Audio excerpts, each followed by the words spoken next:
good people. I'm Dr. L. Brown. And I'm Ricky too.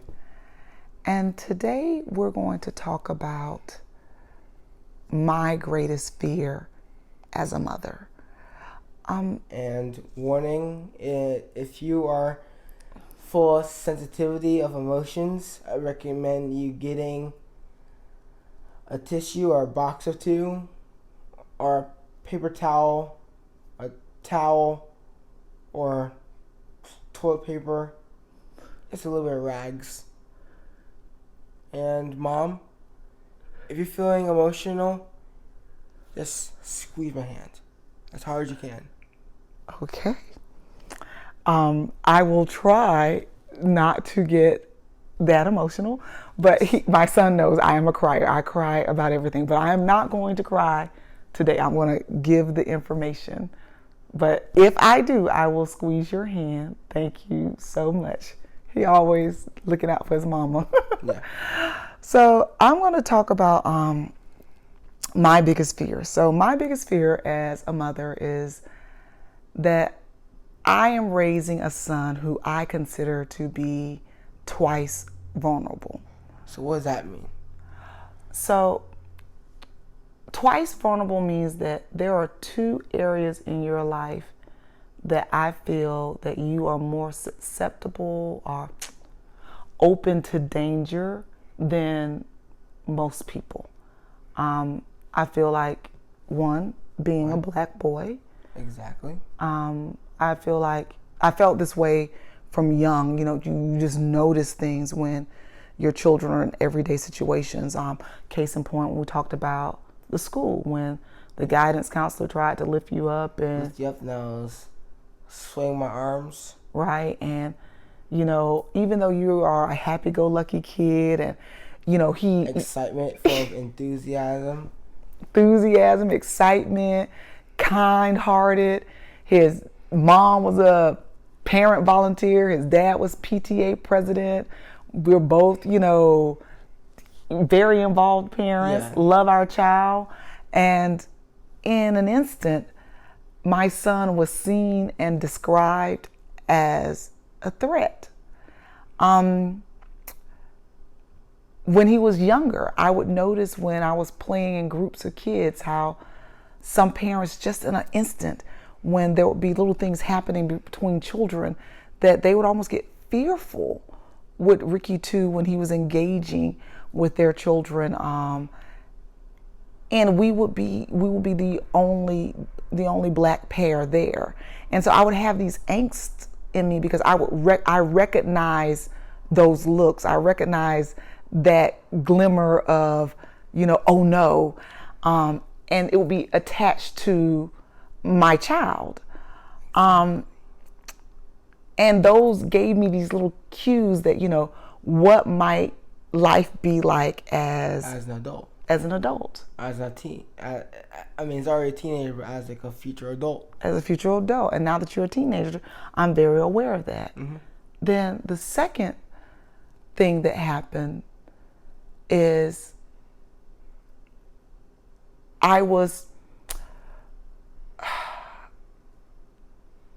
Sandra Bland was someone who was driving in a car, routine traffic stop for what may have been a violation.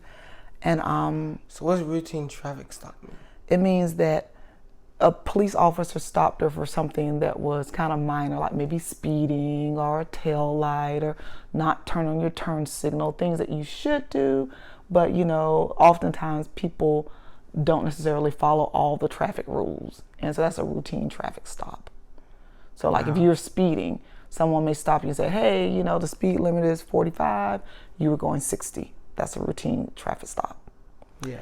So, and that ended in someone's death. And I remember that I did a Facebook post about it because that was the first time that I realized that if my son were stopped by a police officer or approached by someone, that there might be certain characteristics that he would display by virtue of having autism that might be misinterpreted. Like if he's driving and, what's up? What does misinterpretive mean? It means misunderstood. Like someone will see it and think one thing when it's actually another thing. Exactly. So like if you were driving and someone stopped you for speeding, Yep. and as they were approaching the car, you went to flap your arms, like it's a high emotional thing. You're like, oh my goodness, I might get in trouble with mom, or, and you start to flap your arms. And whereas someone could see that as what may be known as sudden movement. Or is known as, some people might be scary. Or someone may think that that's scary, and they may interpret that as scary. Or like a very, very like quick action. Like, they may see it as a quick action, whereas it's something that your body needs to do and you don't have control over in that moment because it's so innate in you. It's a part of, like you said, your DNA. It's a part of who you are. Yeah. Or like how sometimes you laugh, at times when it might be things that other people don't see as funny, but just, I don't know, sometimes you just have an outburst of laughter. Yeah. And someone may think that you're being disrespectful or you're not taking them seriously, and it may escalate the situation. That means make it a bigger deal than it's supposed to be. Yeah. Or it could be something, as simple as they're giving you an instruction and you mightn't immediately understand what they're saying. You may take a moment to process it, and that may be read as you not being compliant, and that then escalates the situation. So, what does compliant mean? Compliant means that you don't do, compliant means to do as one says. If someone tells you to do something, you do it. That means to comply.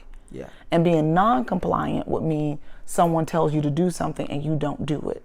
So if someone tells you to stop, and it may take you a moment to process exactly what's being asked of you, or they may give you 3 steps: stop, put your hands here, do this and the other. Yeah. And those are multi-step directions, and it may take you, a beat to kind of figure out, the order to do things. Yeah. And someone could then misinterpret that as you are trying to not do what refusing. They say, or you're refusing.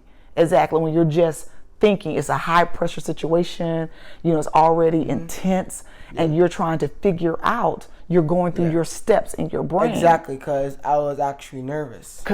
Boom, because you were nervous. And so with that, I am completely dependent on someone recognizing what they are seeing, understanding, and not acting rash or irrational. Because if they do, I could then be without a son. Which is sad.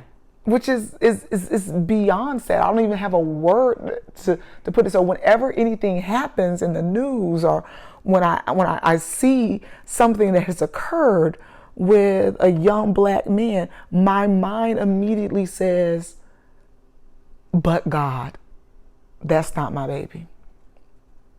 And it shouldn't be any mother's baby. But it shouldn't be any mother's baby. And with that, every time something like that occurs, not only do I mourn with the mother of that child, I also mourn a little bit for my lived experience, the fact that I am walking through this life holding this fear. Like, that fear is with me every day. When he's at the skate park, that fear is with me. When he walks to the store, that fear is with me. When he walks to school, that fear is with me. Like, when you leave out the door and I don't want to let you go and I'm praying over you, it's because that fear is with me. And sometimes when I'm gone, you might be praying. Every time when you gone, I'm praying, Lord, just cover my baby. Or sometimes if I'm in another state. When you're in another state, when you're somewhere with dad, I am constantly in prayer. I don't think, if he's not in my sight, there is always this space where this fear lives, to the point that I have learned to coexist with this constant fear. So what does coexist mean? It means to live with. To live with. So I live with this constant fear. And I don't want it to stop you from doing the things that you're doing, because I want you to have a happy and full life. I want you to be able to go and do a great life.